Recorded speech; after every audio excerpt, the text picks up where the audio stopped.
4 em cada 10 brasileiros recebem fake news diariamente. Esse dado é de uma recente pesquisa realizada pela Poynter Institute com apoio do Google. O levantamento aponta ainda que mais da metade dos entrevistados, cerca de 62% de diferentes países, acreditam receber informações enganosas online toda semana. Nessa nova era digital, é muito difícil discernir quando uma informação é confiável ou não. E os impactos dessas fake news são mais relevantes do que os números em si. No artigo 5º de hoje, vamos falar sobre esses impactos, como a tecnologia pode combater a desinformação e quais as consequências legais para quem dissemina fake news. Mas antes de começarmos, vamos ver o que diz a nossa Constituição? A Carta Magna diz que é livre a manifestação do pensamento, mas é vedado o anonimato. Diz ainda que é assegurado o direito de resposta proporcional ao agravo, além da indenização por dano material, moral ou à imagem.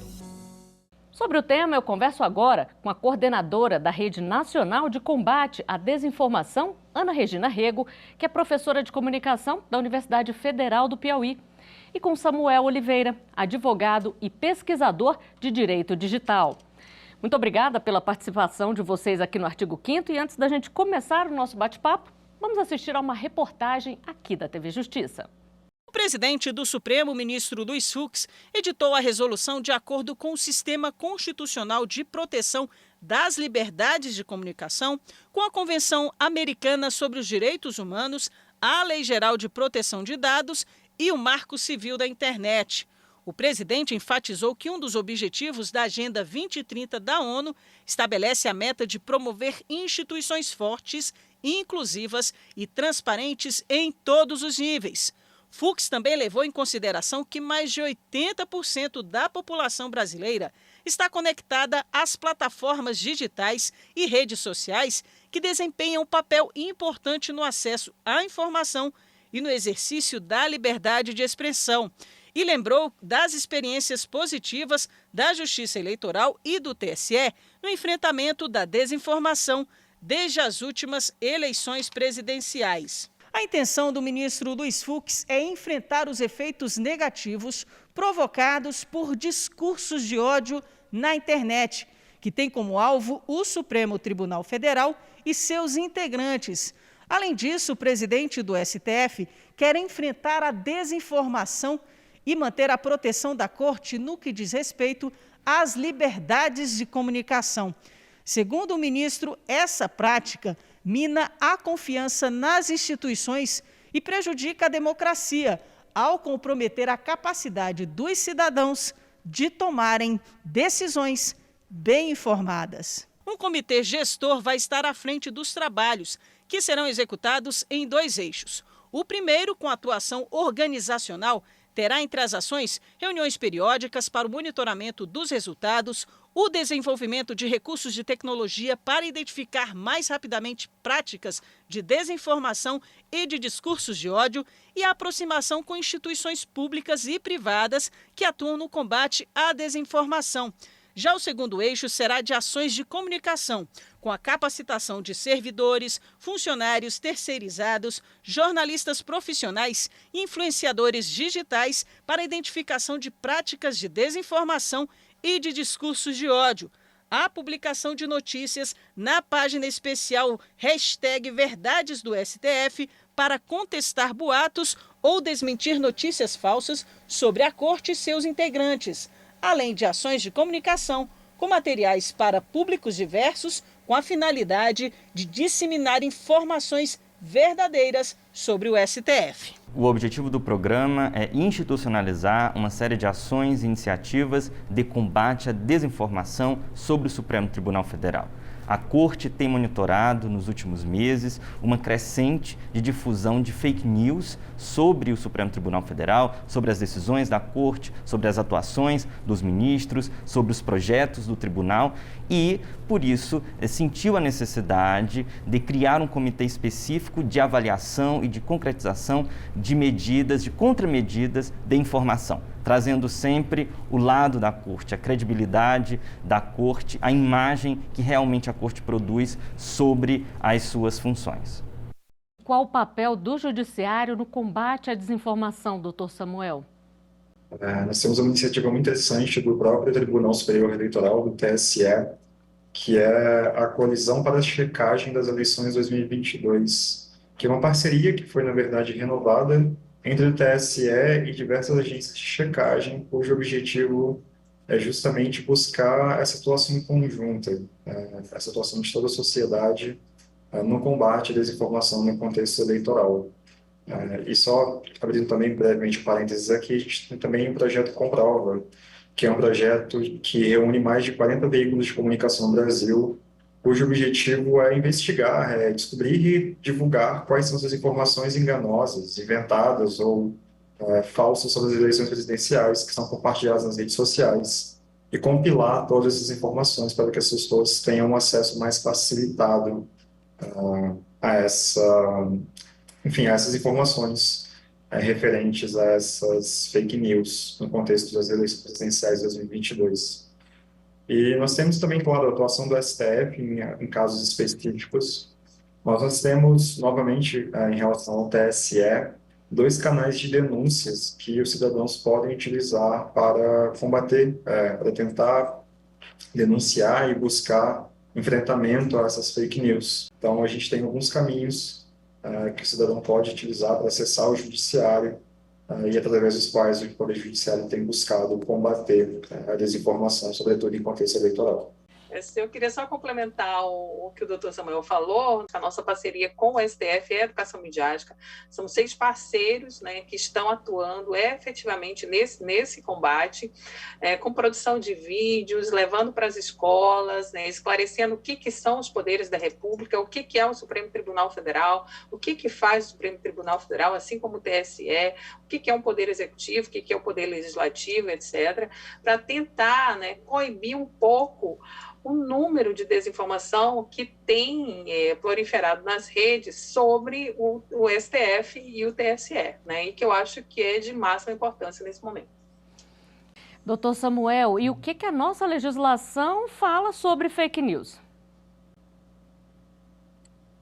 Bom, nós temos uma série de dispositivos legais que vão tratar de uma maneira um pouco esparsa sobre as fake news. Nós não temos necessariamente uma lei que enderece especificamente o problema. É um pouco que a gente tem visto com essa movimentação em torno do PL 2630, que é uma lei que ficou conhecida pelo apelido de PL das fake news, cujo objetivo é tratar de uma maneira um pouco mais sistemática essa questão. Nós temos hoje alguns dispositivos, sobretudo no Código Eleitoral e também nas resoluções do TSE, que vão discutir, que vão trabalhar essa questão da divulgação de informações falsas e de informações enganosas no contexto eleitoral. Nós temos também, claro, a possibilidade de tratar essas matérias utilizando alguns dispositivos do Código Penal, que são os famosos crimes de calúnia, difamação e injúria. Então, nós não temos especificamente uma legislação sobre fake news, mas o que nós temos são diversos dispositivos legais que estão, digamos que, espalhados no nosso ordenamento jurídico e que podem ser utilizados quando a gente está pensando na regulação ou no combate às fake news. Pois é, professora Ana, a gente viu que legislação tem aí suficiente para poder punir quem, né, propaga fake news, mas esse é um mercado lucrativo atualmente? Tem muitas empresas aí especializando-se em divulgar fake news? No Brasil, especificamente, mas não só no Brasil, a gente tem pesquisas em vários ambientes, não? Mas no Brasil, especificamente, nós temos já um mercado aí que comumente nós qualificamos como pujante, lucrativo, não? E que vem se consolidando há quase uma década ou um pouquinho mais, né? É um mercado que envolve produtoras, que começaram pequenas, hoje são grandes produtoras, envolve o recebimento de recursos do mercado, e aí no mercado empresarial mesmo, envolve o mercado da comunicação. Isso é muito sério, porque envolve a nossa área, envolve a cooptação de estudantes de jornalismo, de publicidade, de relações públicas, para serem gestores de perfis falsos. E aí tem muitos interesses por trás disso, mas é um mercado efetivamente muito lucrativo e termina sendo lucrativo também para as plataformas digitais, embora elas neguem veementemente isso. Ou seja, pessoas que deveriam estar propagando notícias verdadeiras estão propagando fake news, né? De que forma, doutor Samuel, a lei pune as empresas que fazem isso? Novamente, nós não temos nenhum dispositivo legal, nenhuma lei que busque punir exatamente essa conduta, no sentido de criar uma espécie de punição para as empresas que disseminam ou que permitem a disseminação de fake news, ou que às vezes até mesmo financiam as fake news. Voltando novamente ao PL 2630, PL de fake news, a gente tem justamente essa tentativa, essa busca por um mecanismo de responsabilização mais efetivo das empresas, através de multas, sobretudo. E este é um movimento, na verdade, global. A gente tem visto um movimento parecido na Europa, mas é uma discussão muito complicada, como todos nós sabemos, porque envolve fatores econômicos, envolve a questão da liberdade, toda a questão de liberdade de expressão e também liberdade comercial das empresas. Pois é, mesmo não tendo uma legislação específica para isso, então é bom a gente deixar claro que é crime, né? Sim, exatamente. É um crime tipificado no Código Eleitoral e também, como eu já falei, ele pode, dependendo do tipo de informação que é divulgado, a fake news ela pode também se enquadrar como uma injúria, calúnia e difamação. Então, a gente vai ter toda essa responsabilização que vem do Código Penal, mas a gente também tem uma responsabilização do Código Eleitoral, que se forem preenchidos determinados requisitos, a gente pode ter, então, um crime de denunciação caluniosa em contexto eleitoral, e que aí vai ser punido de acordo com as normas estabelecidas no Código Eleitoral. E a nossa produção recebeu uma pergunta de telespectador. Vamos ver? O que é deepfake? Professora Ana, explica pra gente aí que para muita gente essa ainda é uma terminologia relativamente nova, né? A deepfake permite que a inteligência artificial crie vídeos com um determinado personagem real, colocando em situações em que ele não esteve, falando coisas que ele não faria, né? Mas aplicativos como o TikTok, por exemplo, permitem a alteração do áudio do áudio de algum vídeo ali circulando, e é mais fácil, porque não é preciso ter domínio da tecnologia, nem ser um grande programador, nem alguém de design de animação, né? E isso tem se tornado um problema, aí sim tem se tornado um problema, porque dentro do TikTok o aplicativo marca vídeo adulterado. Só que ele corre para outros aplicativos, vai para aplicativos de mensagem, e lá ele não tem mais essa marcação, e isso sim tem causado aí grandes problemas com a adulteração de vídeos de personagens políticos e de pessoas comuns também. Doutor Samuel, e a pessoa que produz esse tipo de vídeo, ela também está sujeita à penalização, né? Os autores desses vídeos, eles podem achar que os riscos de serem identificados são pequenos e por isso continuam produzindo, ou é fácil identificar? Em alguns contextos, a identificação sim é difícil, embora ela seja possível. O que a gente verifica muitas vezes é que algumas das partes, e isso não se aplica tanto ao contexto político, mas às deepfakes em maneira geral, algumas das pessoas, elas não têm, às vezes, o conhecimento, elas não têm a capacidade de chegar, de ter o acesso ao judiciário para poderem buscar a reparação pelo dano à sua imagem causadas pela deepfake. Só queria complementar que, apesar dessa dificuldade, a gente tem projetos, né, que são vinculados à Rede Nacional de Combate à Desinformação, que envolvem cientistas de dados e especialistas em comunicação de todo o país, que fazem monitoramento. Informação importante, a gente volta nesse assunto daqui a pouquinho. Agora o artigo 5º vai a um rápido intervalo. Já já estaremos de volta.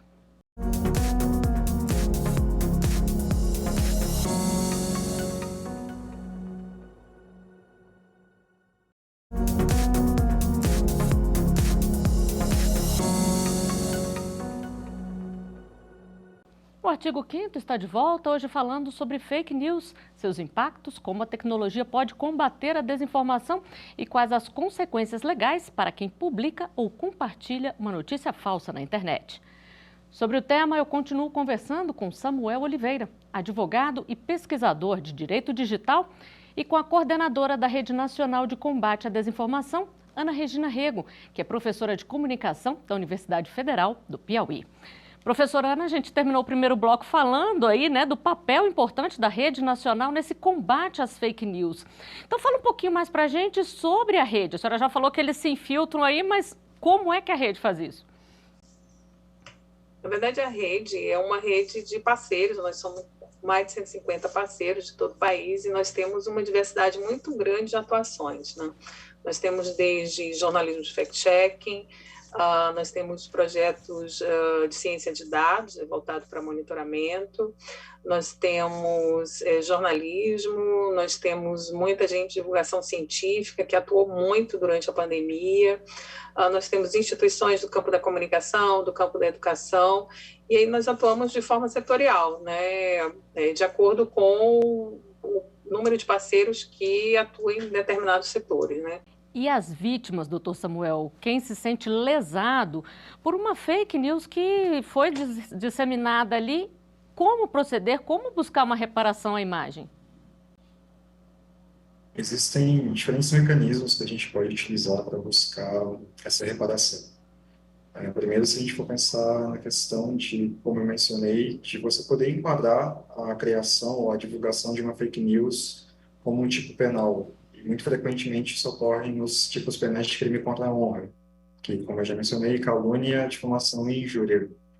Então, a pessoa pode buscar uma ação penal privada para poder buscar reparação contra essa fake news, mas também é possível buscar reparação no âmbito civil, pelos danos morais e até mesmo, às vezes, danos materiais que são causados pela divulgação de uma notícia falsa contra a pessoa e contra a sua honra, contra a sua reputação. Agora, o artigo 5º, doutor Samuel, que dá nome ao nosso programa, assegura, né, o direito à indenização, o direito de resposta em caso de dano aí à imagem. Como que isso é feito na prática?